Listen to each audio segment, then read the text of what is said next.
తెలుగు రాష్ట్రాల్లో చాలా జరిగిందండి. ఒక పెద్ద సంస్థ సీఈఓని ఇక్కడ అరెస్ట్ చేసి 14 రోజులు ఉంచారు రిమాండ్. ఆమ్వే అనేది అమెరికన్ వే. ఆమ్వే ఫుల్ ఫామ్ అమెరికన్ వే. అమెరికన్ వే నాకు ఇంతవరకు తెలియదు. అంటే ఏంటి, మా ప్రొడక్ట్స్ బయట ఎక్కడ సూపర్ మార్కెట్స్ లో దొరకవు. మీకు సూపర్ మార్కెట్ లో 15 రూపాయలకి ఒక టూత్ పేస్ట్ దొరికితే Amway toothpaste would be 250 rupees. కానీ వాళ్ళ డిస్ట్రిబ్యూటర్స్ నుంచి తీసుకోవాలి.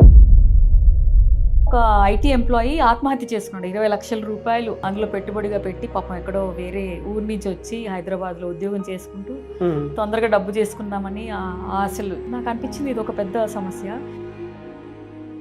ఒక సిండ్రోమ్ వినుంటారు, బాయిలింగ్ ఫ్రాగ్ సిండ్రోమ్ అంటారు. ఒక కప్పని మరుగుతున్న నీళ్ళలో వేస్తే అది వెంటనే అబ్బో ఇది వేడి నీళ్ళు మనకి పనికిరాదని జంప్ చేస్తుంది, బయటకు వచ్చేస్తుంది. కానీ అదే గోరువెచ్చని నీళ్ళలో పెట్టి మెల్లమెల్లగా టెంపరేచర్ ఇంక్రీజ్ చేసి అందులో కుక్ చేసేస్తారు. ఆఖరికి దానికి తెలియదు, అందులో చచ్చిపోతుంది. జగ్గయ్యపేట ఆంధ్రాలో ఇలాగే ఒక సంస్థ వెళ్ళి అక్కడ ఒక కార్ కూడా లేదు. ఒక కార్ లో ఎవరైనా వెళ్తే అందరూ పరిగెత్తుకుంటే సినిమాలో చూపిస్తారు కదా, అలా వింతగా చూసేటువంటి గ్రామాల్లో వీళ్ళు కార్ వాష్ అమ్మిస్తామని చెప్పేసి ఒక ప్రోడక్ట్, కార్ వాష్.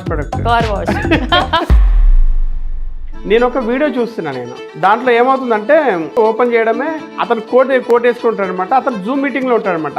దాంట్లో కనిపిస్తూ ఉంటారు ఒక 10 మంది 20 మంది ఉంటారు. అతను ఏం చేస్తాడు, ఫైనాన్షియల్ ఫ్రీడమ్ మనం సాధించాలి, ₹1,00,00,000 టార్గెట్ పెట్టుకోండి. సో ఇతను ఇలా చెప్తుంటారు అనమాట. అంత అయిపోయిన తర్వాత okay all the best everybody అని చెప్పేసి అది క్లోజ్ చేస్తాడు. క్లోజ్ చేసిన అతను కోట్ తీసేసి అరే ఓ ఉస్కా పంచర్ ఓకే అంటాడు.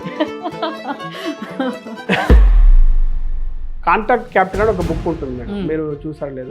ఆ బుక్ లో ఏంటంటే కాంటాక్ట్స్ ఉపయోగించుకొని, అంటే మన నెట్వర్క్ ఉపయోగించుకొని మన నెట్వర్క్ ఎలా పెంచుకోవాలనేది ఉంటారు అనమాట. ఇప్పుడు ఆ నెట్వర్క్ అనే దీన్ని మరి ఎంత మిస్యూజ్ చేస్తున్నారు అంటే, మీకు చెప్పినట్టు ఇక్కడ 1-2% కన్నా ఎక్కువ కోటీశ్వరులు ఉండరండి. Okay, only the top of the pyramid promoters మాత్రమే కోట్లు గడిస్తున్నారు.